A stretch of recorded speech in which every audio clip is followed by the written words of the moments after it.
फेंकते कि नहीं फेंकते? फेंकते।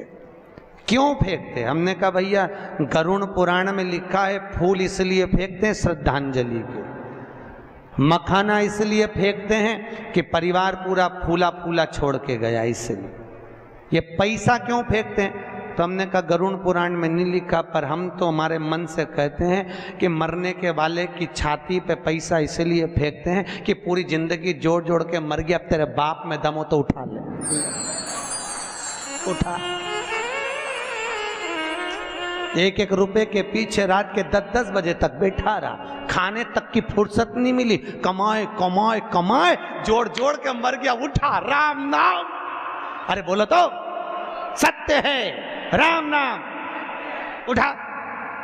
अब दम हो तो उठा ले। और कल्ला ठूर जैसा पड़ा और छाती पे पैसा पड़ा जिसके लिए पूरी दिन दिन रात रात लगा दी, खाने की फुर्सत नहीं, कमाओ कमाओ कमाओ, जोड़ो जोड़ो, 8 बजे से लेकर रात के 10-10 बजे तक दुकान नहीं छोड़े, कमाओ कमाओ कमाओ, एक एक रुपए के पीछे झगड़ा कर ले। अब उठा, उठा।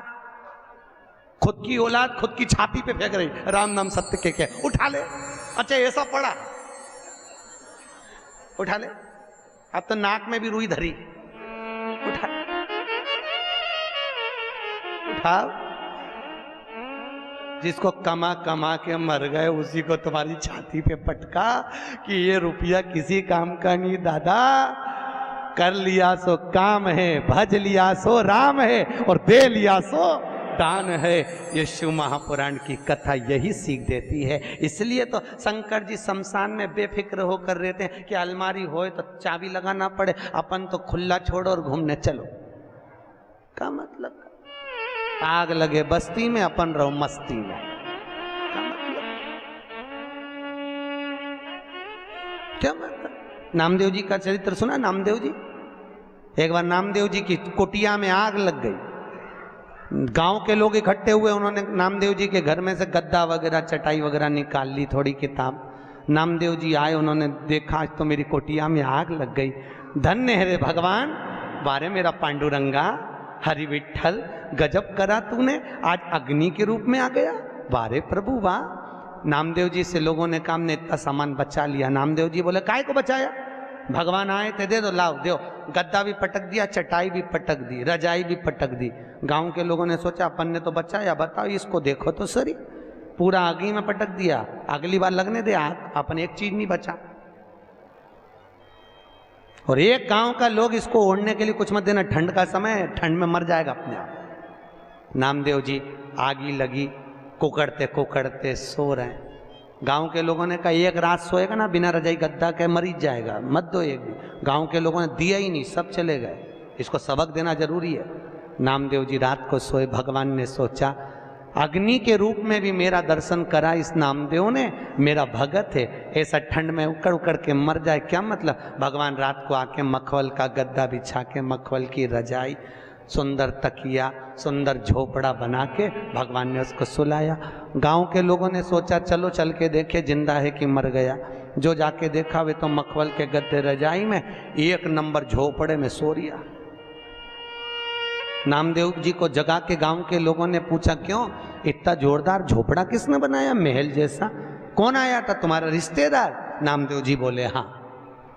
एक रात में बना गया? हाँ भैया नामदेव, तेरा रिश्तेदार झोपड़ा अच्छा बनाया, ऐसा झोपड़ा हमारा भी बनवा दे।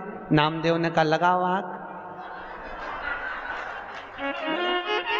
अभी तुम्हारे घर में आग लगाओ, वो बना के जाएगा। प्रैक्टिकल तो करो, करो तो सर। आदमी कितनी मेहनत करा वो नहीं दिखता, परंतु ये महल कैसे बन गया, ये इतना माल कैसे आ गया, ये कैसे हो गया? अरे भाई मेहनत तो लगाओ आग, अपने अपने घर में भी लगाओ, अभी आएगा रात के बनाने, लगाओ तो करना पड़ता है। भजन नहीं करो तो भगवान मिले कहा? शिव करुणा सागर शंकर ने, देवराज भगवान शंकर के शिवलिंग का स्मरण कर कर शिव में समाहित हो गया, प्राण छूट गए, शंकर के धाम गया। महत्व वर्णन करता है कि बिंदुक नाम का ब्राह्मण था जिसकी धर्म पत्नी का नाम था चंचुला देवी। क्या नाम था? चंचुला। एक होती है धर्म पत्नी, एक होती है पत्नी। ये चंचुला जो थी ये धर्म पत्नी नहीं थी, ये पत्नी थी। धर्म पत्नी और पत्नी दोनों में जमीन और आसमान का अंतर होता है। धर्म पत्नी पति को धर्म के पथ पर लेकर जाती है, धर्म पत्नी पति को शिव महापुराण तक लेकर जाती है, और पत्नी पति को सिनेमा घर तक लेकर जाती है। अंतर है। पत्नी पति को शॉपिंग मॉल तक लेकर जाती है, पत्नी पति को मायके तक लेकर जाती है, और धर्म पत्नी पति को कहती है चलो सालसर भवन में कथा चल रही है, चलो। रोज प्रतिदिन कहती है। आपसे निवेदन है 7 दिन में 1 दिन धर्म पत्नी का फर्ज अदा करना। और शिव महापुराण की कथा कहती है धर्म पत्नी का फर्ज ये भी है कि पति को धर्म के पथ पर लेकर आए, और अगर पति कथा में नहीं आ रहा हो तो जितनी कथा यहां सुनो उतनी कथा घर जाके सुनाओ।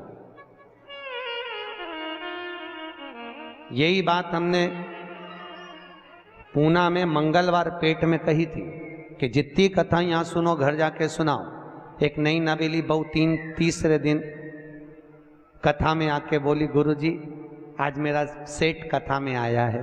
मैंने कहा बहन मिलवाना हो। आखिरी में वो बेलपत्र लेने आया तो हमने पूछा भैया 3 दिन कथा में नहीं आया, आज चौथे दिन कैसे आया?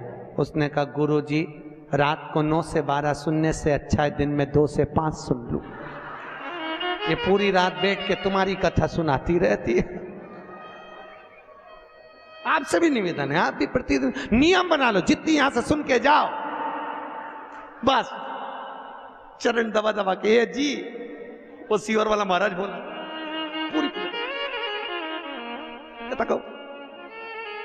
अब पूरी 4-5 दिन में 7 दिन में 1 दिन धर्म पत्नी का फर्ज अदा करिए, धर्म पत्नी का फर्ज। और वो धर्म पत्नी का फर्ज है पति को। देखो इनके नाम के आगे कहीं नहीं लिखा वेद व्यास जी ने। कोई महाराज यहां पर आके बोला कभी कथा में कि धर्म पति? नहीं बोला कहीं का, नहीं। क्योंकि संतों को मालूम था, वेद व्यास जी को मालूम था घर परिवार चलाना है तो झूठ बोलना पड़ेगा, कपट करना पड़ेगा, बेईमानी करना पड़ेगा, प्रपंच करना पड़ेगा, तब जाकर ये घर चला पाएगा। इसलिए पुरुषों के नाम के आगे धर्मपति नहीं लिखा, पर तुम्हारे नाम के आगे धर्म पत्नी इसलिए लिखा कि ये कैसी भी कमाई करके लाएगा, चाहे झूठ बोल के लाए, बेईमानी करके लाए, प्रपंच कर लाए, पर लाकर किसको देगा? अरे बोलो तो धर्म पत्नी को। और तुम्हें लाकर देगा तो तुम धर्म के पथ पर चलना, उसकी कमाई में से थोड़ा सा निकालना, तो धर्म में सत्कर्म में शिव महापुराण में लगाना, तो पति को भी बैकुंठ ले जाना और खुद भी चली जाना। पर माताओं ने उसकी कमाई में से निकाला तो सही, पर शिव पुराण में लगाने की जगह डेंटिंग पेंटिंग में लगाया ही। अब पुराण में तो कम लगा, अब पुराण में लगा। धर्म में लगाई, सत्कर्म में लगाइए, भजन में लगाइए। नाम तुम्हारा क्या है बोलो तो? धर्म पत्नी। एक आध बार पूछा करो अपने पति से, दिन भर कमाते रहते हो, 5 मिनट की फुर्सत नहीं भगवान का नाम लेने की। कथा हो रही है बैसाख के महीने में, ना जाने कब मिलेगी, सालासर भवन में हो रही है, चलो बैठकर मेरे साथ कथा सुनो, चलो चलिए। मेरे को वो चेन्नई के महेश्वरी धर्मशाला में, महेश्वरी भवन में कथा थी, तो ताराचंद जी मोहता और जीवन जी राठी दोनों बोले गुरुजी इस शिव महापुराण के जो जजमान बने ना, इनकी पत्नी बड़ी विचित्र है। क्या नाम था उनका? डागा परिवार, डागा जी। सेलम में उनकी स्टील की 4 फैक्ट्रियां हैं, बर्तन की स्टील की। तो जीवन जी मोहता जी बोले, ताराचंद जी मोहता बोले कि गुरुजी इनकी ये जजमान जो बने हैं बड़े विचित्र बने। क्या हुआ हमने पूछा, जीवन जी राठी बोले, कहने लगे गुरुजी जजमान पद लेने को तैयार नहीं थे, क्योंकि घर में कोई करने वाला नहीं, बैठने वाला नहीं, कथा में कौन बैठे? तो पत्नी ने पति से कहा स्वामी समाज के लोग कथा करा रहे हैं, शिव महापुराण की कथा है, उसके यजमान पद लेना। भागवत के यजमान बनना सरल है, पर शिव महापुराण के यजमान बनना कठिन है। हम इसलिए अग्रवाल जी को बार बार धन्यवाद देते हैं। तो जीवन जी बोले, गुरु जी हमने इनसे कहा, इन्होंने अपने पति से कहा, पति ने मना कर दिया, फैक्ट्री से फुर्सत नहीं, समय नहीं। बेटे से कहा तू बैठ जा कथा में जजमान बन के। बेटा बोला पापा मेरे को फुर्सत नहीं, ऑफिस कौन संभालेगा, एक ही लड़का। इतने में पत्नी को गुस्सा आया और पत्नी ने कहा, स्वामी ये बताओ तुम कथा में नहीं बैठ सकते यजमान बन करके, तू बैठ जा, मैं पैसा दे देता हूं जजमानी का, जितना भी लगे तू बैठ। पत्नी कहने लगी मैं तुम्हारे बिना नहीं बैठूंगी, पर ये बताओ स्वामी, वो डागा जी की पत्नी कहती है मुझे ये बताओ कि मैं अगर मर जाऊंगी तो तुम ऑफिस में से कितने दिन छुट्टी रखोगे, वो बताओ। पति कहने लगा फालतू की बात करती है तू, क्यों ऐसी बात कर रही है? नहीं मुझे बताओ कि मैं मर जाऊंगी तो छुट्टी कितने दिन की रखोगे। कभी आप लोग चेन्नई जाएं तो जीवन जी वहां पर, जीवन जी राठी वहां के अध्यक्ष हैं, आप उनसे पूछना, चेन्नई महेश्वर से, आप बताओ कितने दिन छुट्टी रखोगे। डागा जी ने कहा फालतू की बात मत कर, क्या चाहती है वो बोल, कि बस मैं मरूं तब तुम ऑफिस की छुट्टी मत करना, पर 7 दिन शिव महापुराण के जजमान यही समझकर बैठ जाओ कि मैं मर गई हूं, चलो मेरे साथ बैठो, कम से कम धर्म में तो मैं तुमको। और वो डागा जी ने एक बार शिव महापुराण के यजमान बने और महेश्वरी भवन में 5 साल लगातार शिव महापुराण की कथा करवाई, वही डागा जी ने जो एक बार यजमान। भैया शिव महापुराण के यजमान बनना बहुत कठिन है, बहुत कठिन। ना जाने कौन सा पुण्य हमारा इकट्ठा होता है, ना जाने कौन कौन सा दान पुण्य सत्कर्म हमारा इकट्ठा होता है, तब जाकर अपने परिवार द्वारा शिव महापुराण की कथा हो पाती है। ये करुणा, हम तो कहते हैं कंसल जी आपके परिवार में कहीं ना कहीं आपके पूर्वजों को बहुत आशीर्वाद है, पितरों का बहुत करुणा है आपके पूर्वजों की पितरों।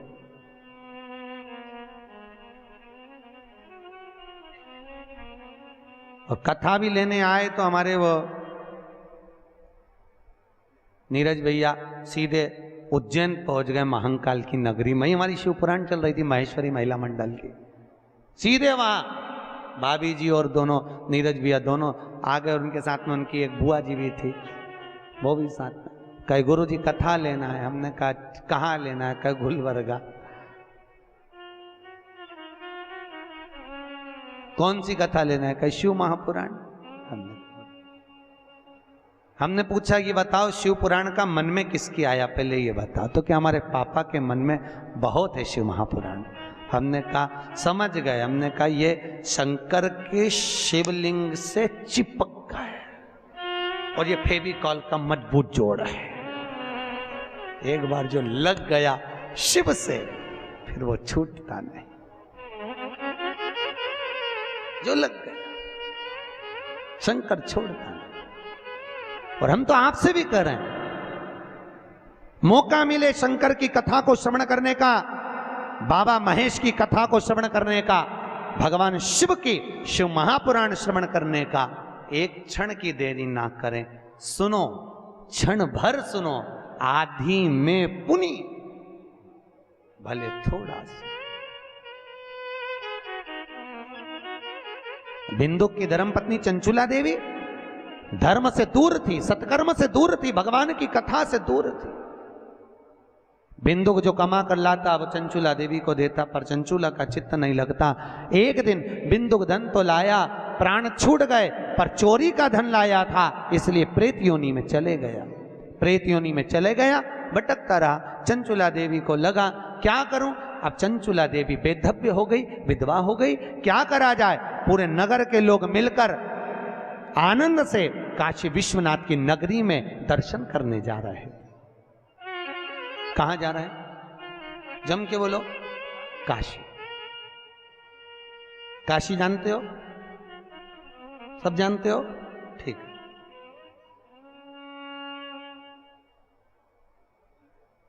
किसने करी थी काशी विश्वनाथ की स्थापना? शिव महापुराण कहती है दुनिया के लोगों को शनि लगता है, शनि को शंकर लग गया था, शनि को कौन लगा था? शंकर। जब शनि महाराज ने अपनी माता को चरण का प्रहार करा और माता ने श्राप दे दिया, शनि जा तो तेरे पांव से अपंग होगा। शनि की आंख में आंसू भर गए। देवर्षि नारद से पूछा मैं कहां जाऊं? देवर्षि नारद ने कहा अगर तुम अपने अपंग पांव को भी ठीक करना चाहते हो तो एक है जो तुमको अपंग पांव से भी ठीक कर सकता है। कौन? तो केवो शंकर। जाओ गंगा के तट पर जाकर शंकर के शिवलिंग की स्थापना कर कर उसकी आराधना करो। और शनि महाराज ने जाकर गंगा के तट पर काशी में भगवान शंकर का शिवलिंग बनाकर उसकी आराधना करी। और जब आराधना करी तो शिव जी ने प्रकट होकर शनि महाराज के चरण को ठीक करा, तो चरण से शनि ने चलना प्रारंभ करा। आज भी नियम है, जिसको ढैया लगा हो, 7.5 लगा हो, जिसको ढैया 7.5 आदिक शनि परेशान कर रहा हो, एक काजल की डिब्बी ले लो, 21 बार उतारो। जहां जंगल में, वन में, किसी बगीचे में कोई नहीं हो, किसी भी पेड़ के नीचे इतना खड्डा करके काजल की डिब्बी को काशी विश्वनाथ का नाम लेकर दबा दो और मिट्टी डाल दो। जिंदगी में कभी शनि परेशान नहीं कर सकता, कभी भी, पूरे जीवन में कभी शनि परेशान नहीं किया। इसलिए कहते हैं दुनिया को शनि लगे और शनि को शंकर लगे।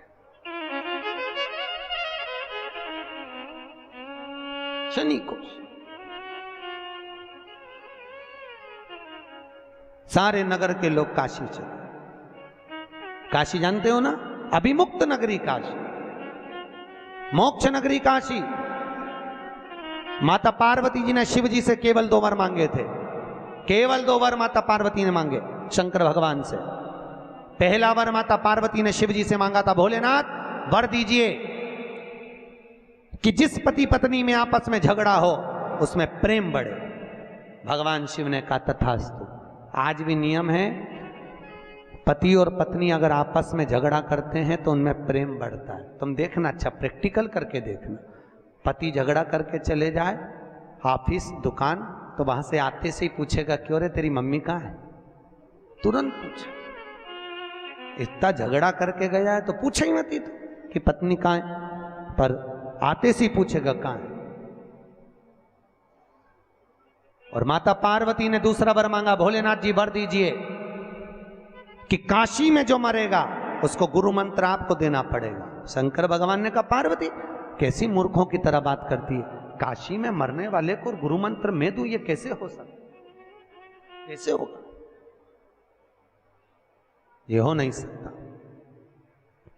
ये कभी नहीं होगा। पार्वती जी बोली, जिद पे अड़ गई माता पार्वती ने। भोजन करना बंद कर दिया, पानी पीना बंद कर दिया, कुछ ग्रहण ही नहीं करती माता पार्वती।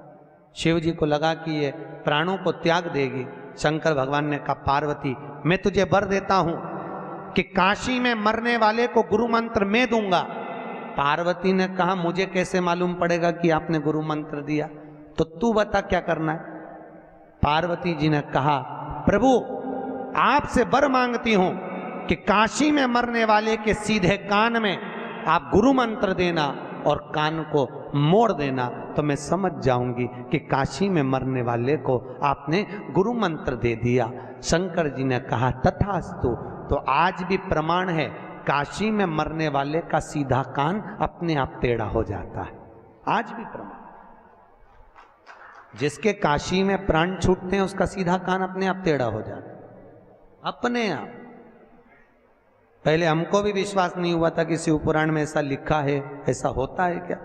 जब हम काशी में महेश्वरी भवन में कथा करने के लिए गए तो सब पूरी मंडली को लेकर हमने कहा चलो आज शिव महापुराण में लिखा है कि काशी में मरने वाले का सीधा कान टेढ़ा हो जाता है, चल कर देखें। पहुंचे मणिकर्णिका के घाट पर। भारत की भूमि के सबसे ज्यादा मुर्दे वहीं जलते हैं। अपने यहाँ गाड़ी ओवरटेक करती है, वहां मुर्दे ओवरटेक करते हैं, लोग मुर्दा लेके भागते हैं। मणिकर्णिका का घाट, लाइन लगी मुर्दों की, परिवार के लोग बैठे। हमने एक मुर्दे वाले से पूछा भैया हमको इनका मुंह देखना है। कि देख लो। हमने कपड़ा हटा के देखा मुंह, तो उसका तो कान सीधा था। हमने कहा बताओ, पोथी में तो लिखा है कि काशी में मरने वाले का सीधा कान टेढ़ा हो जाए, यहाँ तो सीधा है। और आगे गए, हमने कहा हो सकता है कुछ गड़बड़ हो। आगे गए तो उसका भी कान सीधा, और आगे गए उसका कान टेढ़ा, फिर आगे गए तो उसका सीधा, फिर आगे वाले का फिर कान टेढ़ा। हम तो चक्कर में पड़ गए, किसी का सीधा किसी का टेढ़ा। हमने पूछा भैया ये मुर्दा कहाँ का है, तो क्या यहाँ से 40 किलोमीटर दूर का। और जिसका कान टेढ़ा था उसका पूछा ये मुर्दा कहाँ का है, तो के काशी की वो कॉलोनी का। समझ में आ गया कि काशी में मरने वाले का सीधा कान टेढ़ा हो जाता है, दूर मरने वाले का नहीं। ऐसा कोई है? 33 करोड़ देवी देवता में कोई देवता ऐसा नहीं कि मनुष्य के कान में आकर गुरु मंत्र दे दे, पर एक है मेरा काशी विश्वनाथ जो कि गुरु मंत्र भी प्रदान कर देता है। गुरु मंत्र।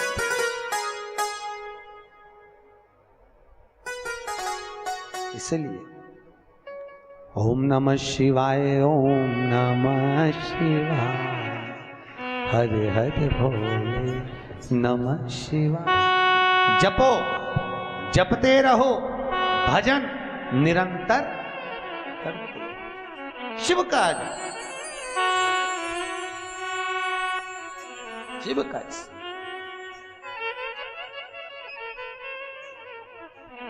भगवान की भक्ति को धारण कर। आज भी शास्त्र कहता है अगर हम काशी नहीं जाते तो 5 बार मुख से काशी काशी जप लो। क्या नाम जपना? काशी काशी। हम तो कहते हैं अपनी छोरी का नाम रख दो काशी भाई।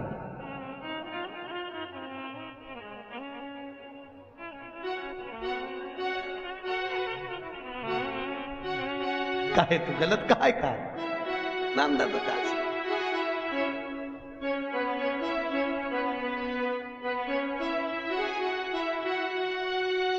काशी काशी 5 बार बोल ले जीव, उसको यम के दूत पकड़ ही नहीं सकते।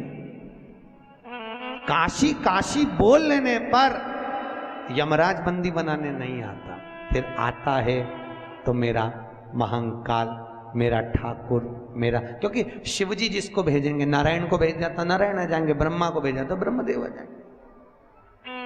ये तो अपनी मर्जी है, अपन को 4 व्हीलर में जाना है कि 2 व्हीलर में जाना है। ऐसे तो यमराज भी आता है ब्लैक कलर की स्कॉर्पियो पे,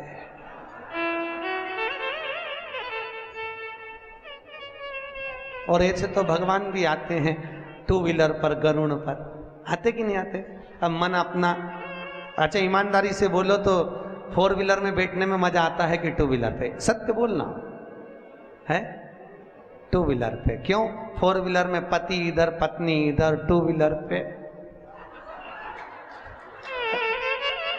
2 व्हीलर। इसलिए भगवान से कहते रहा करो भगवान कृपा करना, हमारे लिए 4 व्हीलर मत भेजना, हमारे लिए तो हमारा ठाकुर, हमारा काशी विश्वनाथ नारायण को भेजे।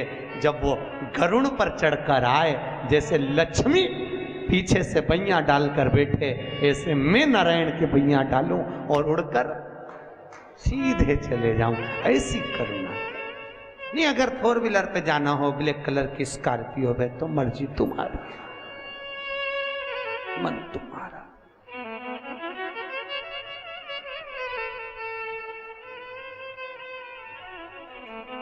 इसीलिए हमारे भगत कहते हैं कि तू ही आना रे गोपाल, मन्ने लेने तू ही आना। अरे तू ही आना रे गोपाल, मन्ने लेने तू ही आना। ओ मन्ने लेने तू ही आना, के मन्ने लेने तू ही आना, मन्ने लेने तू ही आना, ओ मन्ने लेने तू ही आना। अरे तू ही आना रे गोपाल, मन्ने लेने तू ही आना। तू ही आना रे गोपाल, मन्ने लेने तू ही आना। दोनों हाथों से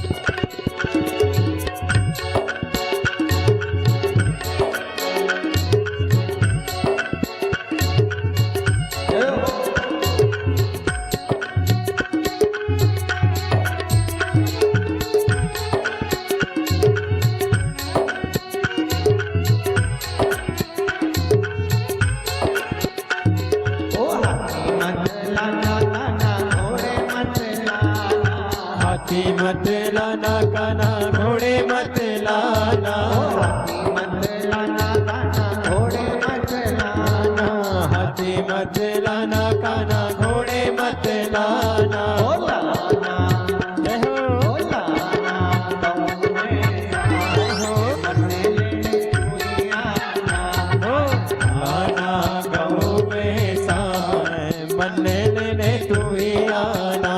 अरे तू ही आना रे गोपाल, मरने लेने तू ही आना, तू ही आना गोपाल, दोनों हाथों से। मन्ने लेने तू ही आना।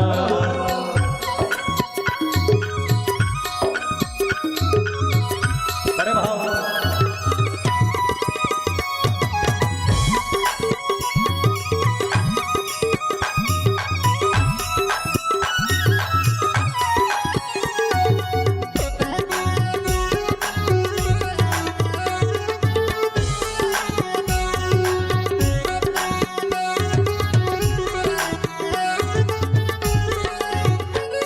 ओ नोमी मत आना काना दसवीं मत आना, नौवीं मत आना काना दसवीं मत आना, ओ नोमी मत आना काना दसवीं मत आना, नौवीं मत आना काना दसवीं मत आना। ओ आना जय हो, आना एकादशी रात मन्ने लेने तू ही आना, अरे आना एकादशी रात मन्ने लेने तू ही आना।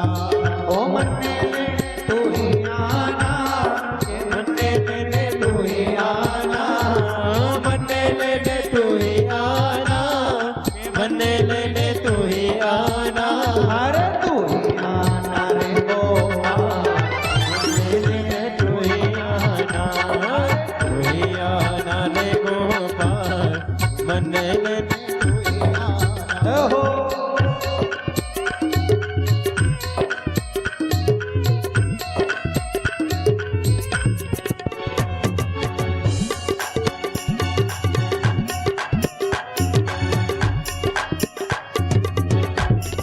बड़े भाव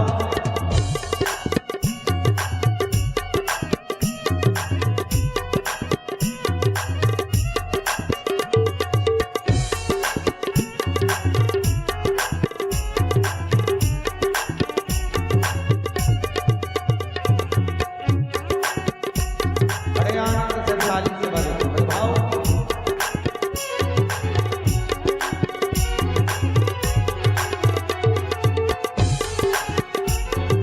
गोपी मत लाना काना ग्वाले मत लाना, गोपी मत लाना काना गाने मत लाना, ओ गोपी मत लाना काना ग्वाले मत लाना, गोपी मत लाना काना गाने मत लाना। ओ लाना जय हो, ओ लाना जय हो, लाना राधा सा के मन्ने लेने तू ही आना, लाना राधा सा मन्ने लेने तू ही आना।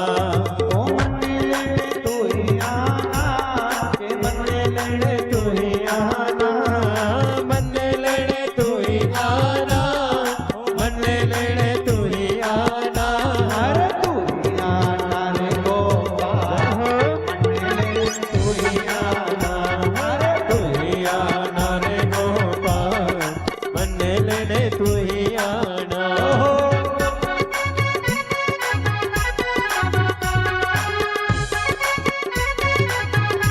बड़े भाव से दोनों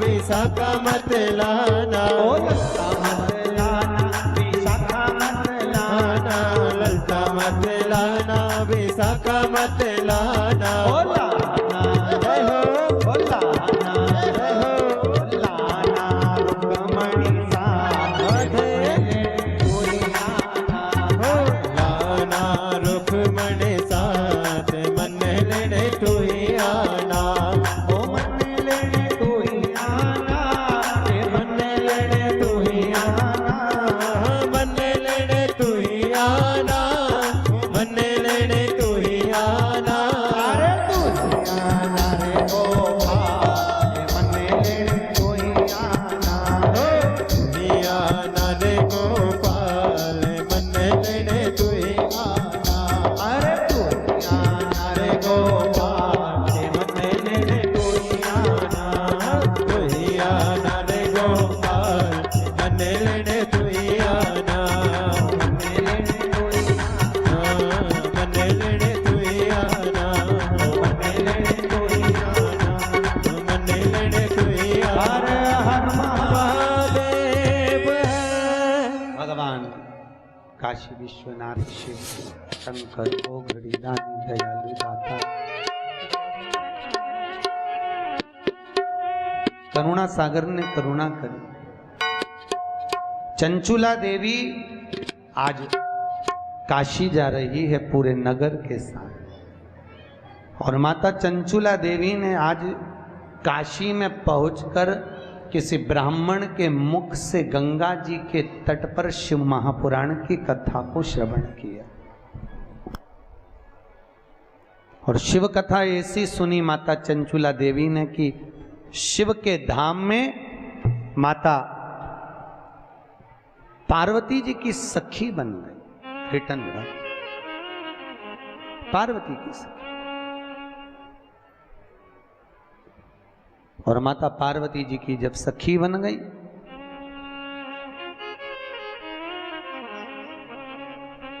चंचुला देवी की आंख में आज आंसू है। पार्वती जी ने पूछा, चंचुला क्या बात है? चंचुला जो तुम चंचुला देवी आखिर बात क्या है जो तुम्हारी आंखों में आंसू है? पार्वती जी ने जैसे ही पूछा तो माता पार्वती उसी समय पर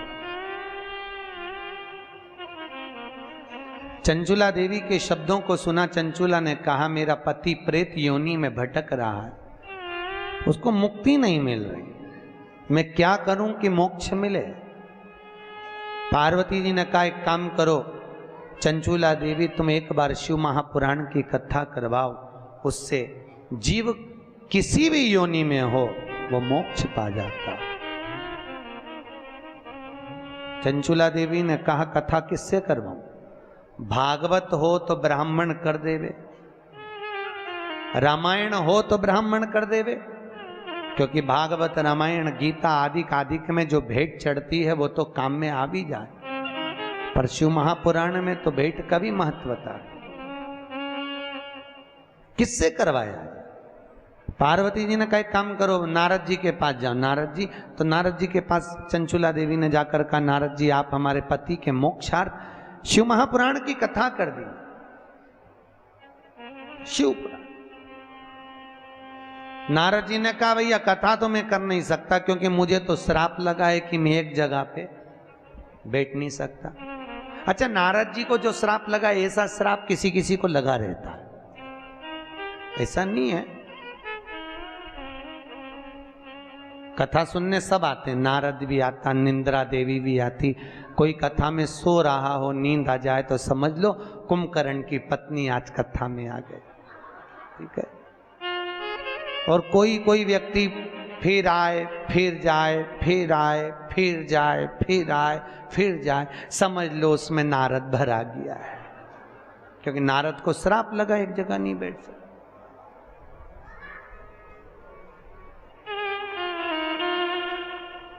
अब नारद जी बोले, कथा में नहीं कह सकता, मेरे को श्राप है, मैं एक जगह पर नहीं बैठ सकता, तो फिर कथा कौन कहेगा? नारद जी ने बोला, मेरा जो मित्र है तुमरुका, क्या नाम है? तुमरुका, वो कहे। तुमरुका जी को देखा है? आपके क्षेत्र में शंकर जी के मंदिर जो होते हैं बड़े बड़े साउथ के, उसमें भगवान के मंदिर में 2 मूर्तियां दरवाजे पे मिलती, एक नारद जी बीणा लेकर खड़े हैं और एक घोड़े का मुंह लगा है और गले में बीणा पड़ी हुई है, करताल रखा है। देखा है ऐसी मूर्ति का दर्शन करा? तो जो इधर खड़े हैं वो नारद जी हैं, जो घोड़े का मुख लगा है बीणा हाथ में है वो तुमरुका जी, वो नारद जी के मित्र तुमरुका। शास्त्र कहता है जिस नारी का गर्भ ठेरने के बाद 2-3 महीने में वापिस अबर्शन हो जाता हो, वापिस बार बार बच्चे गिर जाते हैं और बच्चा पूरा नहीं होता हो, उस नारी को उसकी आकृति के बराबर का जो लच्छा होता है हाथ में बांधते हो नाड़ा, वो लच्छा नाप लेना चाहिए और नारियल के ऊपर, श्रीफल के ऊपर उसको लपेटना चाहिए। जो नारी का गर्भ ठेर रहा है, गर्भ गिर रहा है, उस नारी का नाम और गोत्र बोलकर लच्छे को लपेट लो। शंकर जी के मंदिर में तुमरुका जी का नाम लेकर वो श्रीफल रख कर आ जाइए, फिर नारी का गर्भ कभी नहीं गिरता, बच्चा स्वस्थ पैदा होता है, स्वस्थ जन्म ले। तुमरुका जी के नाम का इतना प्रमाण होता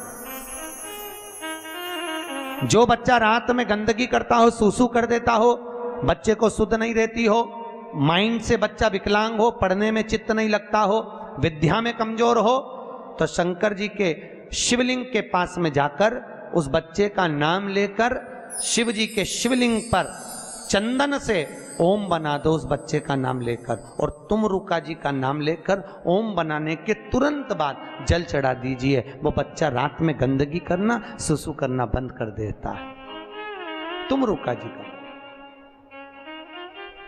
तुमरुका जी के नाम का इतना प्रमाण है। तुमरुका क्या नाम है? चम के बोलो। तुमरुका। तुमरुका। तुमरुका जी ने कहा चंचुला देवी कथा तो कह दूं मैं, मना नहीं है, पर एक बात बताओ कथा का यजमान कौन बनेगा?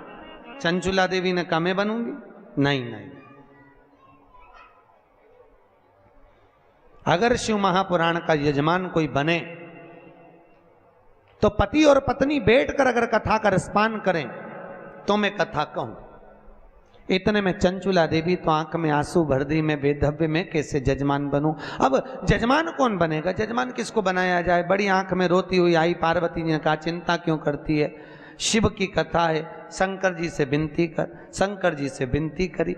अब देखो शंकर जी से जब विनती करी तो भोलेनाथ ने पूछा बोल चंचुला क्या चाहती है? चंचुला देवी बोली भोलेनाथ हे विश्वनाथ, हे ठाकुर, हे मेरे शंकर करुणा करिए, मेरे शिव महापुराण का कोई जजमान नहीं मिल रहा। शिव जी ने कहा क्यों चिंता करती है, सारी पुराणों का एक ही तो यजमान है, वो मैं स्वयं। देखो भागवत का यजमान है राजा परीक्षित, ठीक है, एक मनुष्य। राम कथा के यजमान है पक्षी गरुण, और शिव महापुराण का अगर कोई यजमान है तो स्वयं, अरे बोलो तो शंकर है, स्वयं। शिव जी ने पार्वती से कहा चलो पार्वती तैयार हो जाओ। पार्वती ने कहा तैयार? कहां जाना है? श्रृंगार करो। पार्वती जी बोली मैं ये फूलों का श्रृंगार करती हूं, मेरे को कौन सा श्रृंगार करना है, ये फूल छोड़, आज तो दूसरा श्रृंगार कर। पार्वती दूसरा श्रृंगार करने गई, भोलेनाथ जी भी सजने गए। पार्वती और शिव को श्रृंगार में सजने में सजकर जब आए 16 दिन लग गए। कितने दिन? 16 दिन तक शंकर पार्वती तैयार हुए, और जैसे ही आए नारद जी ने और चंचुला देवी ने जब दर्शन करा आंख थकित रह गई। आज भोलेनाथ जी का वो स्वरूप ही नहीं था। शिव जी ईश्वर जी गणा बन गए और माता पार्वती गौर बन गई। आज भी 16 दिन की गणगौर हमारे मारवाड़ियों में पूजी जाती है, आज भी 16 दिन शंकर पार्वती को सजने में लगे थे। कितने दिन? 16 दिन। इसलिए गणगौर कितने दिन की? हमारे बच्चे पूछते हैं मम्मी ये दोनों कौन है, आखिर है कौन? माँ कहती है बेटा ये शंकर ये पार्वती। तो बच्चे पूछते मम्मी शंकर जी तो जटा वाले, फिर इनने फेटा मेटा क्यों बांधा? इतनी माला माला जरी का कपड़ा इतने जोरदार, ये कैसे बन गए? और माता पार्वती तो फूलों का श्रृंगार करती है, फिर सोना चांदी हीरा पन्ना क्यों पहना? तो माता पार्वती जब कथा सुनने के लिए गई थी तो 16 दिन तैयार हुई थी। शंकर जी 16 दिन तैयार हुए। भगवान शिव ने जो 16 दिन श्रृंगार करा वो पुरुषों का 16 संस्कार हुआ, और माता पार्वती ने जो 16 दिन श्रृंगार करा वो नारी का 16 श्रृंगार हुआ। 16। ईश्वर जी और गोरा जी यहाँ पूछते हैं गणगौर करते हैं कि नहीं करते? करते हैं। तो बच्चे पूछते हैं मम्मी ये कौन है? तो कहो उनको ये शंकर पार्वती। शंकर पार्वती कब बने? तो ये ईश्वर जी ये गोरा जी।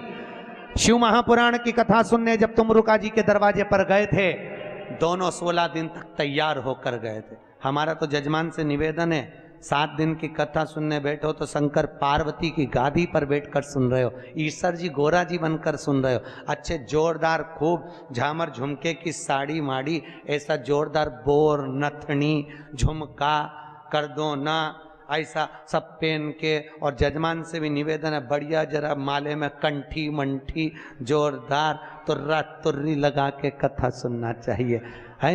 ये कोई भागवत थोड़ी ना है कि सुखदेव जी सुना रहे हैं और परीक्षित जी एकांत में बैठ के गंगा के तट पर पाने के लिए मोक्ष सुन रहे हैं। यहाँ तो ईश्वर जी और गोरा जी बनकर श्रवण करो और जीवन को सार्थक करो। और आपसे भी निवेदन है, एक से बढ़कर एक साड़ियां धरी अलमारी में, सब धरी की धरी रह जाएगी, कब पहनोगे? कोई कोई साड़ी तो अभी तक नहीं निकली, निकालो और 7 दिन शिव महापुराण में पहन पहन के आ जोरदार श्रृंगार कर जोरदार। अभी ईश्वर जी और गोरा जी शिव महापुराण की कथा को श्रवण करने के लिए आ रहे हैं। जोरदार ताली बजाएं ईश्वर जी गोरा जी के लिए। ईश्वर जी और गोरा जी गणगौर पधार रही है।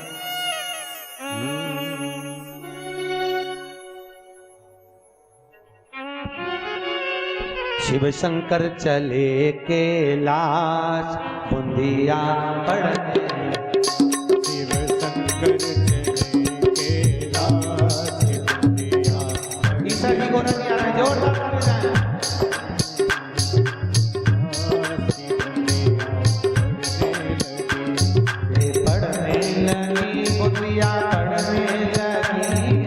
पढ़ने लगी बुंदिया पढ़ने लगी है, पढ़ने लगी बुद्धिया पढ़ने लगी है, पढ़ने लगी बुद्धिया पढ़ने लगी है, शंकर चले हो पढ़ने लगी, शिव शंकर चले कैलाश बुंदिया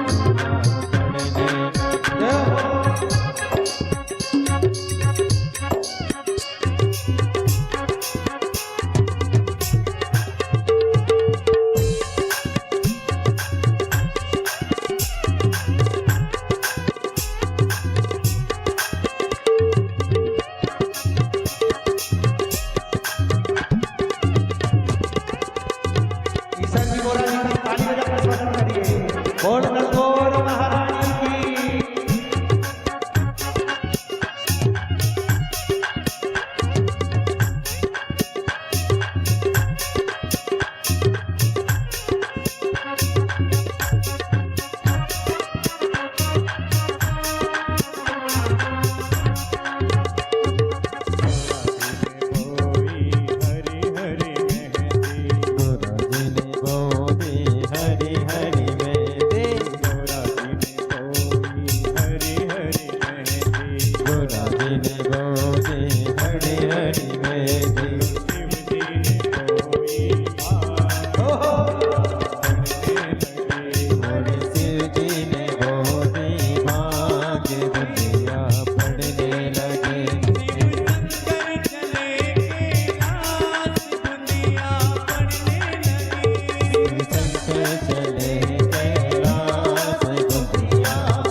वाला, तीन नयन वाला, एक नयन वाला, तन प्रतिपाला, ओ यम काला, विष्णु सदा से भोले भोले नाथ महासिव, कांते काया, ओ हरे हरे हरे महादेव, भोले भोले अवतारम, संसार सारम भुज गेन्द्रया, सदा वसंतम इंद्रियाय सहितं नमामि, अच्युतं केशवं राम नारायणं कृष्ण दामोदरं वासुदेवं हरे, श्रीधरं वार्तिकं गोपिका वन्दनं, जानकी नायकं श्रीरामचन्द्रं हरे, जानकी नायकं रामचन्द्रं हरे।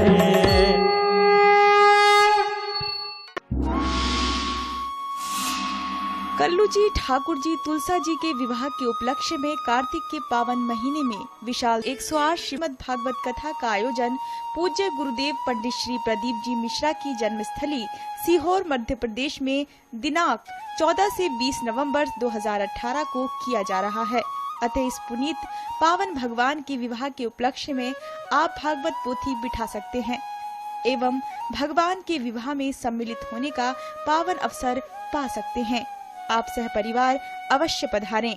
संपर्क सूत्र हैं 9893825777 700071299299 99933299923।